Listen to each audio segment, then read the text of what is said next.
အားလုံးပဲမင်္ဂလာပါ Sonic Generation နဲ့ပြန်လည်ကြိုဆိုလိုက်ပါတယ်ကျွန်တော်ကတော့ကိုတန်းဖြစ်ပါတယ်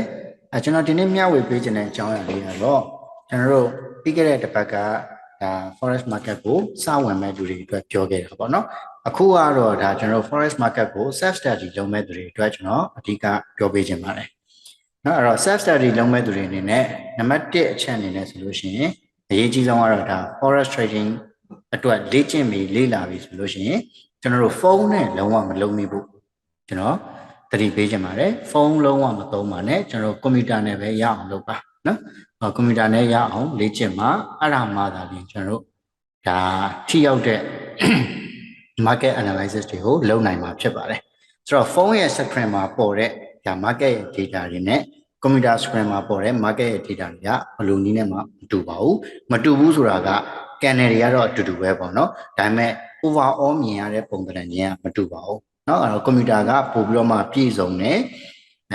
history ကိုအဝေးထိအောင်ကျွန်တော်တို့ကြည့်လို့ရတယ်အဲ့ဒီအတွက်ကြောင့်မလို့ကျွန်တော်တို့အတွက်မှန်ကန်တဲ့ trend တွေ support resistance တွေကိုရရှိနိုင်ပါတယ်ဒါအကြောင်းမို့လို့ကျွန်တော်တို့ဖုန်းနဲ့လုံးဝမသုံးဖို့ရအရေးကြီးပါတယ်เนาะ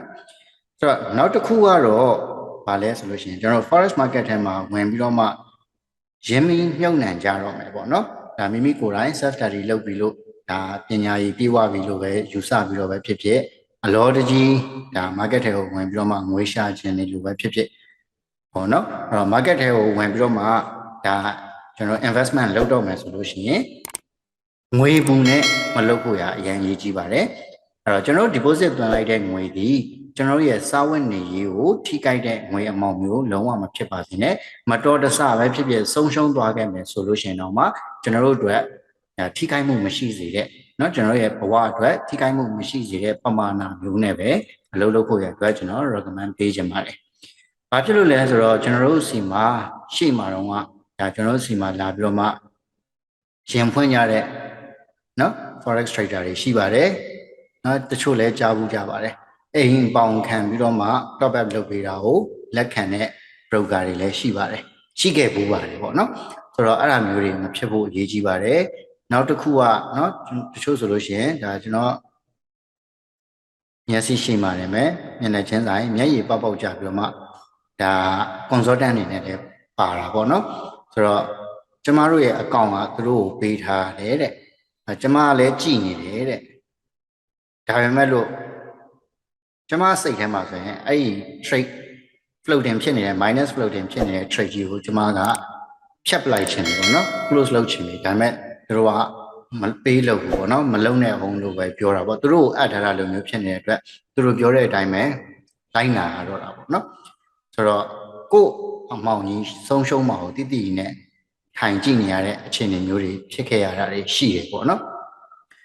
ဆိုတော့ပမာဏကလည်းမနေဘူးပေါ့အမောင်းကလည်းမနေဘူးဆိုတော့တော်တော်လေးသူခံစားရတယ်ပေါ့နော်နောက် floating အရန်များသွားပြီးတော့ကိုယ့်ရဲ့ဒီ equity ရဲ့ 80% လောက်ဖြစ်နေပြီဆိုတော့မှ top up ထပ်လုပ်ဖို့ရအတွက်ထပ်ပြောတယ်ပေါ့နော်ဆိုတော့ဒါမျိုးတွေဖြစ်လာလို့ရှိရင်ကာယကံရှင်ပဲနဲ့နာပါတယ်ဆိုတော့မိမိပေါ်မှာပဲအပြေအဝတာဝန်ရှိပါတယ်လို့ပဲကျွန်တော်ကတော့ပြောချင်တယ်ဆိုတော့မိမိကိုမိမိယုံကြည်အောင်လုပ်ပါမိမိကိုမိမိယုံကြည်ခြင်းဒီသာလျှင်အကောင်းဆုံးပါပဲเนาะအဲ့တော့နီးစနစ်တကျတက်ကြွအောင်လေ့လာပါကျွန်တော်ရှေ့မှာပြောခဲ့သလိုပဲ self study ပဲလုပ်ကျွန်တော်တို့သင်တန်းတွေပဲတက်အဲ့တော့သင်တန်းတက်တဲ့သူတွေအတွက်ကတော့ထွေထူးပြီးတော့ပြောစရာမလိုဘူးပေါ့နော်ဆိုတော့သင်တန်းဆိုတဲ့နေရာမှာလည်းခုနကပြောလို့အခုဆိုရင်ရွေးချယ်စရာသင်တန်းကောင်းနေအများကြီးရှိလာပါပြီဆိုတော့သင်တန်းကောင်းကိုရွေးချယ်နိုင်တယ်ဆိုလို့ရှိရင်တော့ပြဿနာမရှိဘူးသို့တော့အကောင့်မြန်ဖွင့်အောင် pressure ပေးတဲ့သင်တန်းမျိုးတွေဆိုရင်တော့ကျွန်တော်အနေနဲ့ရှောင်ကျဉ်တဲ့နယ်လို့ကျွန်တော်ကတော့ယူဆပါတယ်เนาะအဲ့တော့မိမိပေါ်မှာပဲမိမိရဲ့ deposit equity တွေဒီမိမိပေါ်မှာအများကြီးမူတည်ပါတယ်အဲ့ဒီအတွက်ကြောင့်မလို့ပထမအောင်ဆုံးအချိန်ပဲဖြစ်ဖြစ်စပြီးတော့မှကျွန်တော်ဒီထဲမှာ investment လုပ်တော့မယ်ဆိုလို့ရှိရင်မိမိရဲ့ဘဝစာဝတ်နေရေးကိုထိခိုက်မှုမရှိတဲ့ငွေကြေးပမာဏကိုအရင်ဆုံး deposit သွင်းတာမျိုးလုပ်တင်ပါတယ်เนาะအဲ့အများကြီးမလုပ်ပါနဲ့နောက်တစ်ခုကတချို့ပေါ့နော်သင်တန်းမှာလာတက်တဲ့သူတွေကိုကျွန်တော်တို့အမြဲတမ်းမေးပါတယ်ဒီ forex trading ကနေပြီးတော့မှဝင်ငွေဘယ်လောက်ရကျင်တယ်လဲလို့မေးတဲ့အချိန်မှာတ ချို့ကတစ်လောက်ကို10သိန်းရခြင်းနဲ့15သိန်းရခြင်းနဲ့30ရခြင်းနဲ့စသဖြင့်ဖြည့်ကြပါတယ်အဲ့တော့တကယ်တော့ကျွန်တော်တို့ပြန်ရမယ့် income ဒီကျွန်တော်တို့ရဲ့ investment ပေါ်မှာပဲမူတည်တာပါအဲ့တော့ကျွန်တော်တို့ရဲ့ investment amount ပေါ်ကနေပြီးတော့မှကျွန်တော်တို့ဒီထိုက်တဲ့ percentage တခု return ပြန်ရပါတယ်တချို့တွေဆိုလို့ရှိရင်ဒါ20% 30% ရတယ်ဆိုပြီးတော့မှဒါနားလည်ထားကြတဲ့လူတွေရှိတယ်ပေါ့နော်မြင်ထားကြတဲ့လူတွေတွေ့ထားကြတဲ့လူတွေရှိတယ်ဆိုတော့20% 30% ရမယ်ဆိုတာကိုမြင်တော့တချို့တွေက5ကျပ်တို့10တို့တွေနဲ့ငွေတွေချီးကြတယ်ချီးပြီးတော့မှဒီ market ထဲမှာလာပြီးတော့မှ invest လုပ်တယ်ပေါ့နော်ဆိုတော့အဲ့ဒီလိုမျိုးလုံးဝမလုပ်သင့်ပါဘူးဘာဖြစ်လို့လဲဆိုလို့ရှိရင်ဒီ market တွေကျွန်တော်ရဲ့ mind ပေါ်မှာအများကြီးတည်မိပြီးတော့မှအလုပ်လုပ်ရတာဖြစ်တယ်ဆိုတော့ကျွန်တော်တို့ဒီလကုန်လုံးမှာကျွန်တော်မှာ5ကျပ်5% 10% မရသေးဘူးဆိုလို့ရှိရင်ဘာဖြစ်လာမလဲဆိုတော့လကုန်ကနီးလေကျွန်တော်တို့ရဲ့ investment amount ရဲ့5% or 10% profit ပေါ့เนาะကျွန်တော်တို့ခုနကပြောတဲ့အတိုးပေးရမယ်5ကျပ်တိုးသမုတ်30တိုးမရသေးဘူးဆိုလို့ရှိရင်ဘာတွေဖြစ်လာကြလဲဆိုတော့ကျွန်တော် pressure တွေဝင်လာတယ်ဆိုတော့ pressure ဝင်လာပြီဆိုတာနဲ့အမှားတွေစက်တိုက်ကျူးလွန်တတ်ကြပါတယ်ဒါလူတွေရဲ့သဘောတဘာဝပါเนาะအဲ့တော့ pressure တွေဝင်လာတယ် trade setup rules နဲ့မကိုက်ညီပေမဲ့လို့လည်းဘာဖြစ်လဲ entry တွေဝင်လာကြပါတယ်ဆိုတော့ဘာဖြစ်လဲဆိုတော့နောက်ဆုံးမှာအရှုံးတွေပဲများကုန်ရတယ်เนาะအဲ့တော့ကျွန်တော်တို့ဒါကြောင့်မလို့ဒီ forex market ထဲမှာဝင်ပြီးတော့မှ investment လုပ်တော့မယ်ဆိုလို့ရှိရင်ငွေပူလုံးဝမဖြစ်ဖို့ရာအရင်အရေးကြီးပါတယ်เนาะအဲ့တော့ trade setup တွေမို့ rules တွေနဲ့မကိုက်ညီသေးဘူးဒါပေမဲ့ဘာဖြစ်လဲ entry ဝင်လိုက်တော့မယ်ကွာရတော့မယ်ကွာဟလာဒါမှမဟုတ်ခါတိုင်း higher time frame တွေနဲ့လောက်ရကနေပြီးတော့မှကျွန်တော်တို့ lower time frame တွေကိုဆင်းလာတယ်ဒီလိုမျိုးတွေဖြစ်လာတတ်ကြတယ်ဆိုတော့မိမိရဲ့ strategy အတိုင်း valid ဖြစ်တဲ့ setup ကိုမရောက်ခင်မှာပဲဘာဖြစ်လာလဲဆိုတော့ဟိုဘက်ကလာကုန်ကန်နေပြီကို့မှာလည်း percentage ကမပြည့်သေးဘူးဆိုတာမျိုးဖြစ်ကြတယ်အဲ့ဒီအတွက်ကြောင့်မလို့ငွေပူနဲ့လုံးဝမလုပ်ပါနဲ့လာကုန်တာနဲ့ဒီထက်ကငွေနဲ့ပြန်သုံးရမယ်သို့မဟုတ်ပြန်ပေးရမယ်ဆိုတဲ့အမောင့်မျိုးဒီထဲကိုလုံးဝမထည့်ပါနဲ့เนาะအဲ့တော့အဲ့ဒါဒီအရန်အရေးကြီးတဲ့အချက်တစ်ချက်ဖြစ်ပါတယ်နောက်တစ်ခုကကြတော့ဒါတချို့ self study လုပ်တဲ့သူတွေရှိပါတယ်ဘလို့ရည်ရွယ်ချက်နဲ့လာကြတာလဲဆိုတော့သူတို့ကလည်းဒါ passive income ဆိုပြီးတော့မှရအောင်ရှာမယ်ဆိုပြီးတော့မှဒီ market ထဲကိုဝင်လာကြတယ်ပေါ့နော်ဆိုတော့ passive income ရှာတဲ့သူတွေအတွက်ဆိုလို့ရှိရင်လည်းဒီ forex market ကိုစပြီးတော့မှဝင်လာပြီးလေ့လာပြီးဆိုတာနဲ့ပြိုင်တဲ့ထဲဘာလို့တက်တယ်လဲဆိုလို့ရှိရင်ကျွန်တော်တို့စနစ်တကျအချိန်ပေးရပါမယ်တချို့ကအားတဲ့အချိန်လေး trade လုပ်ဖို့ဆိုတဲ့အယူအဆတွေရှိကြပါတယ်အားတဲ့အချိန်မှာလုပ်လို့မရပါဘူးကျွန်တော်တို့ဒီ income တစ်ခုကိုရှာတော့မယ်လုပ်ငန်းတစ်ခုအနေနဲ့ယူဆလိုက်ပြီဆိုတာနဲ့ဒီတိုင်းနဲ့အလုပ်ဖြစ်သွားပါပြီအလုပ်ဖြစ်သွားတဲ့အတွက်ကြောင့်မလို့တိကျတဲ့အလုပ်ချိန်ထားရပါမယ်အဲ့တော့ကိုကပတ်တိုင်းလုပ်မလား full time လုပ်မလားဆိုတာကိုစကြရစဉ်းစားပါနော်အဲ့တော့ပတ်တိုင်းလုပ်မယ်ဆိုလို့ရှိရင်လည်းဘယ်အချိန်ဒီမှာအားတာလဲနော်အဲ့တော့ market ကိုလေ့လာဒီ training တွေကိုယူလိုက်တဲ့အချိန်မှာကို self study လုပ်တဲ့အချိန်မှာဘလို့ time frame မျိုးဒီမိမိနဲ့သင့်လျော်မလဲဆိုတာကိုတွေ့လာရပါလိမ့်မယ်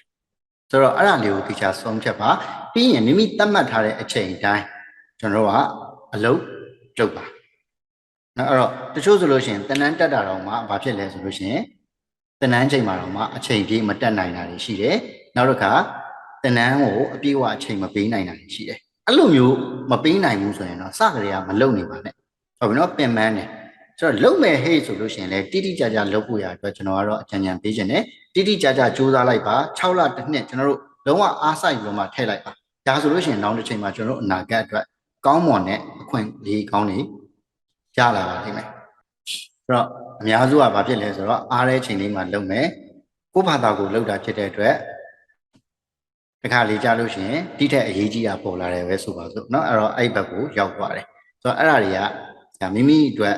နှောင့်နှေးကြမ်းကြမှုတွေလည်းဖြစ်စေပါတယ်နော်ဆိုတော့ရိုးရိုးလေးပဲစဉ်းစားကြည့်မယ်ဆိုလို့ရှိရင်ကျွန်တော်တို့သူများအလုပ်ကိုသွားလုပ်တယ်ဆိုလို့ရှိရင်ဒါသူများသတ်မှတ်ထားတဲ့အလုပ်ချိန်တိုင်းကျွန်တော်ကအလုပ်လုပ်ရတယ်ဝန်ထမ်းတယောက်အနေနဲ့အလုပ်လုပ်မယ်ဆိုရင်အဲ့တော့အဲ့ဒီအလုပ်ချိန်တိုင်းကျွန်တော်တို့သွားလုပ်တယ်သတ်မှတ်ထားတဲ့စီကံချက်တွေကိုလိုက်နာရမယ်မနေ့9နာရီရုံးတက်ရမယ်ဆိုတော့ကျွန်တော်တို့9နာရီကိုအတိရောက်ရတယ်နောက်ကြလို့ရှိရင်ဒဏ်ကြီးတက်ခံရမယ်ဆိုရင်နောက်မကြအောင်ကျွန်တော်တို့သွားရတယ်ညနေဆိုလို့ရှိရင်လိုအပ်လို့ရှိရင် overtime ဆင်းရမယ်ဆိုရင်ဆင်းရတဲ့သူတွေရှိသေးတယ်အဲ့တော့အဲ့လိုပဲမိမိရဲ့အလုပ်မှာလည်းဘာဖြစ်ရမလဲမိမိကိုယ်တိုင်ဒါ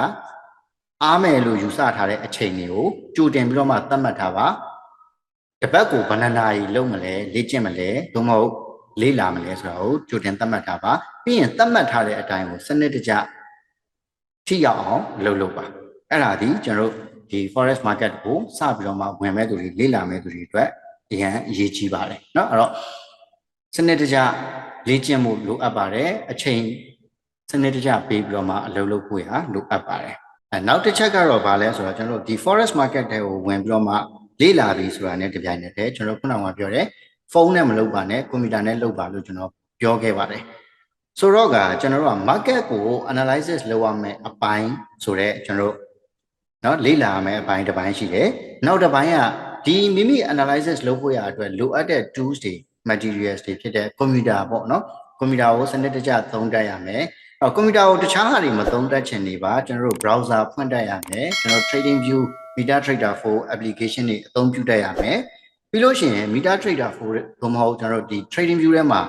သွားရမယ် analysis လုပ်တဲ့အချိန်မှာလိုအပ်တဲ့trend line ဆွဲတာတွေလိုအပ်တဲ့ zoom ချုပ်တာချဲ့တာတွေနောက်တစ်ခါကျွန်တော် rectangle 2သုံးတာတွေနောက်တစ်ခါကျွန်တော်တို့ support resistance ဆွဲတာတွေစသဖြင့်အဲ့လိုမျိုးတွေအသုံးပြုရမှာဖြစ်တဲ့အတွက်ကျွမ်းကျင်နေအောင်ဒါ used to ဖြစ်နေဖို့လိုအပ်ပါတယ်เนาะအများတန်းဒါထိတွေ့နေမှလည်းရတာဖြစ်တဲ့အတွက်ကြောင့်မလို့ beginner trader တွေအတွက်ဆိုလို့ရှိရင်ကျွန်တော်တို့ကြုံရနိုင်တဲ့အခက်အခဲက2မျိုးရှိပါတယ်နံပါတ်1ဒီဒါ market analysis အတွက် market ကိုသုံးသပ်ဖို့ရအတွက်ကျွန်တော်တို့ဒါသင်ယူရမှာတွေလေ့လာရမှာတွေလေ့ကျင့်ရတာတွေရှိသလိုပဲဒီ market analysis တွေကိုလေ့ကျင့်တဲ့နေရာမှာတော့၎င်း entry ဝင်တဲ့နေရာတွေမှာမြန်ဆန်အောင်တော့၎င်းကျွန်တော်တို့လေ့ကျင့်ရမယ်ကွန်ပျူတာပိုင်းနေလိုအပ်ပါတယ်ဆိုတော့အဲ့နှစ်ခုစလုံးကျွမ်းကျင်မှကျွန်တော်တို့က market တွေကိုအချိန်မီဝင်နိုင်မှာဖြစ်ပါတယ်เนาะအဲ့ဒီအတွက်ကြောင့်မလို့ကျွန်တော်တို့ဘာတွေလိုအပ်မလဲဆိုလို့ရှိရင်ကွန်ပျူတာကိုလည်းမိမိသုံးမဲ့ trading view ဆို trading view အတွက်ကိုကျွမ်းကျင်နေအောင်အဲ့ဒီထဲမှာရှိတဲ့ tools တွေเนาะနောက်တစ်ခါzoom ချုပ်တာချဲ့တာတွေဒါတွေကိုလင်းလင်းမြန်မြန်လုပ်တတ်နေဖို့ရလိုအပ်ပါတယ်ဆိုတော့လေ့ကျင့်ရမယ့်အပိုင်းတွေဒီများပါတယ် market analysis တွေပဲကြည့်နေနားလည်နေလို့မရပါဘူးတကယ် entry ဝင်ဖို့ရအတွက်ကျွန်တော်ကွန်ပျူတာကိုသုံးတတ်ဖို့ရလည်းလိုအပ်ပါတယ်เนาะအဲ့ဒီအတွက်ကြောင့်မလို့ကွန်ပျူတာနဲ့ market analysis လုပ်မယ်ဆိုတဲ့နည်းလမ်း2မျိုးကိုနှစ်ခုစလုံးကျွမ်းကျင်နေအောင်လေ့ကျင့်ထားဖို့လိုအပ်ပါတယ်โอเคပါဒီတစ်ပတ်အတွက်တော့ကျွန်တော်ဒီနေရာမှာပဲညီကုန်းချုပ်လိုက်ပါမယ်နောက်တစ်ပတ်မှာကျွန်တော်ပြန်ဆောင်ကြပါမယ်စိတ်ချမ်းသာခြင်းကိုယ်ကြီးကျန်းမာခြင်းနဲ့ပြည့်စုံကြပါစေ profitable trader များဖြစ်ကြပါစေလို့ဆုမွန်ကောင်းတောင်းပေးလိုက်ပါတယ်အားလုံးပဲ bye bye